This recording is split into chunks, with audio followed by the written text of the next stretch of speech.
కర్ణాటకలో ఓ బస్సు వాగులో పడిపోయింది.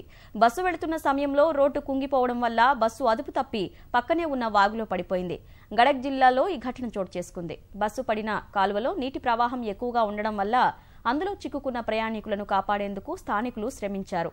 పొడవైన తాడును బస్సుకు కట్టి బస్సులో ఉన్న ప్రయాణికులను వెనక ద్వారం నుంచి కాపాడారు.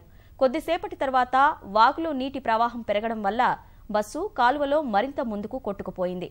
గడక్ జిల్లాలో భారీ వర్షాలు కురిసిన నేపథ్యంలోనే బస్సు వెళ్లే మార్గం ఓవైపు కుంగి ప్రమాదం జరిగినట్లు తెలుస్తోంది.